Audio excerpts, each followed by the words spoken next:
A smoke signal? Thoughts, Yugiri? In former times, such signals were used to announce the coming of an emissary of peace.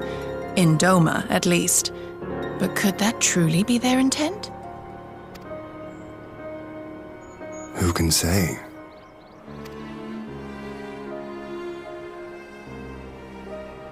Whatever they want, we cannot simply blast them out of the sky. Not when they were so gracious as to honor one of our cherished traditions. I would not have it said that we Domans want for propriety. Then I shall go and reconnoiter. Nay, that won't be necessary. We will meet them openly. I would welcome this student of Doman history in person, whomsoever he or she may be. As you wish, my lord. I shall arrange for a signal of our own to be fired in answer.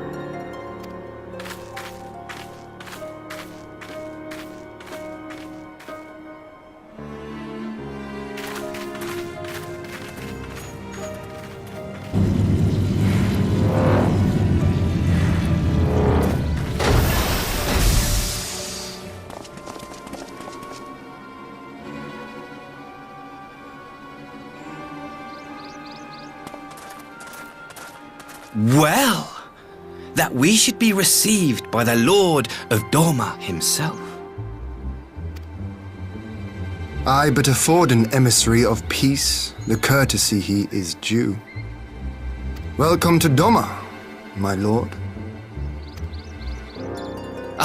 Where are my manners?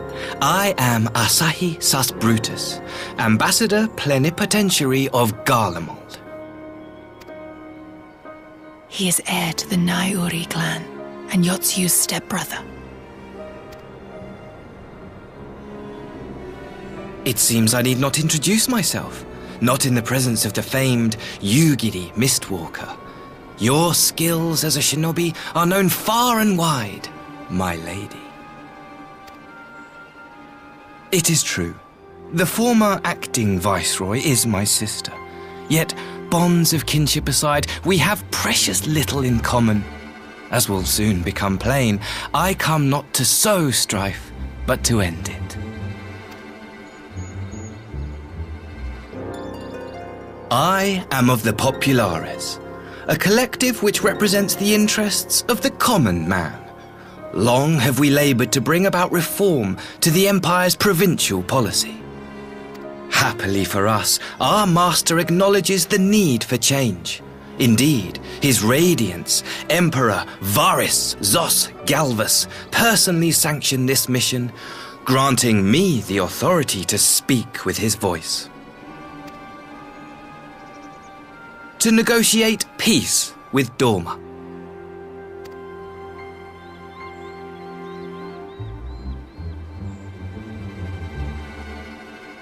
Well then, we have much to discuss.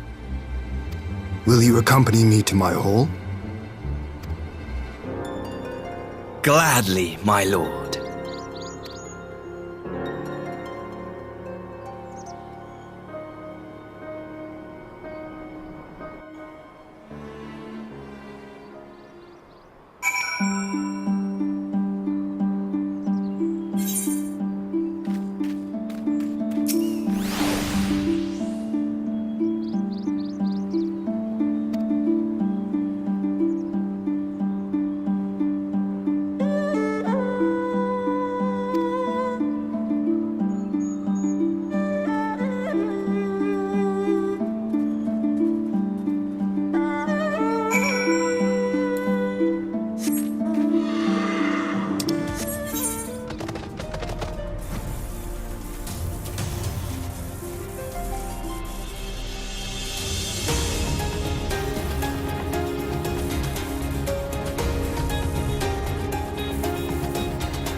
On behalf of my delegation, I offer you my humblest thanks. Never did I imagine that I would meet the gallant and noble Lord of Dorma himself, nor be welcomed into his magnificent hall. You'll forgive me if we forgo the pleasantries. You say you are come to negotiate peace. Unless I am mistaken, such negotiations are typically conducted between sovereign nations. I was not aware that the Emperor had recognized Dorma's sovereignty. His Radiance has yet to do so, that much is true. Know, however, that he has expressed willingness to cede Dorma to her ancestral masters and treat with her as a friend.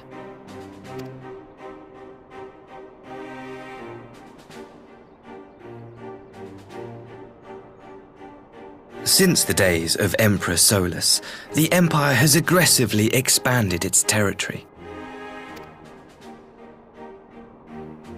While you may not agree with our founding father's policy of expansion, I believe there is room for discussion on the matter of his lifelong goal, to rid the world of icons.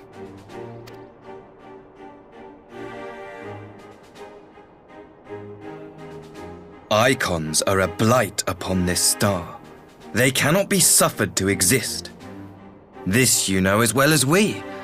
In his wisdom, Emperor Varus wishes to explore the possibility of an alliance to combat this common threat. On the condition that Dorma renounces summoning and pledges to police the Korgin's practice of it, his Radiance would extend the hand of friendship. Dorma has never shown any appetite for summoning, and it should go without saying that we will address any threat to our people, icon or otherwise. With regard to the Korjin, I must stress that they only resorted to summoning under extreme provocation. When the Ruby Sea was at peace and their sacred relics safe, they looked not to their kami for protection. Yet even now there are certain parties who would destabilize the region with ill-conceived military forays. Unless they alter their course, we cannot hope to be rid of icons. Quite. I can but apologize. In seeking to eliminate icons, the Empire creates them. 'Tis an irony among ironies, one with which the people of Eorzea are well acquainted, I am told. Indeed, many summonings are the result of persecution, the weak being driven to call upon the divine for deliverance from the strong. So it was in Alamigo, the bitter fruit of Garlean oppression. A tragic state of affairs. If we are to put an end to summoning once and for all, it shall not be through might, but harmony. Yet we continue to repeat our mistakes, oblivious to the lessons of history. My comrades and I would change all that. We, Populares, have campaigned long and hard for a shift in imperial policy, and at last the Emperor has seen fit to lend us an ear. Alas, there is a faction within Garlemald that would obstruct our every attempt at reform. A collection of pure-blooded Garleans who seek to consolidate their own supremacy. The Optimates. Lest you wonder, theirs was the hand that loosed our forces on the Confederacy. 'Twas a regrettable incident, one that flies in the face of everything we believe, and I swear to do all in my power to prevent a reoccurrence. That would be most welcome. But if I may speak plain, if the Empire itself is not of one mind, how can we be certain that any peace we negotiate will be honored? I cannot blame you for doubting us. Indeed, I should find it strange if you did not. And so, in the name of building trust, I would like to make a proposal. A prisoner exchange.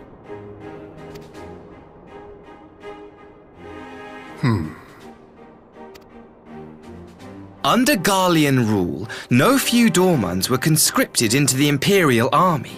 We would repatriate them in return for those of ours you captured in the recent conflict. Naturally, any exchange would include the acting Viceroy. Yotsu? What makes you think we have her? Forgive me, my lord. Was it not your wish to speak plain? Let us not play games.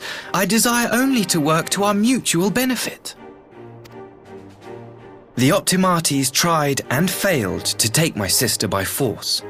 I would succeed by peaceable means, thereby strengthening my party's hand. 'Twould be a lie to say I would not also be glad of my sister's safe return. A fellow plain speaker. How refreshing. Very well. Your proposal has merit, but I will need time to consider it. Of course, my lord. May we remain in Dorma until you have come to a decision?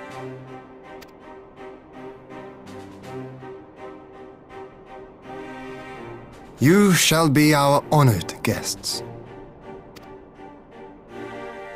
Yugiri, I leave the ambassador and his retinue in your care. See that they are well looked after.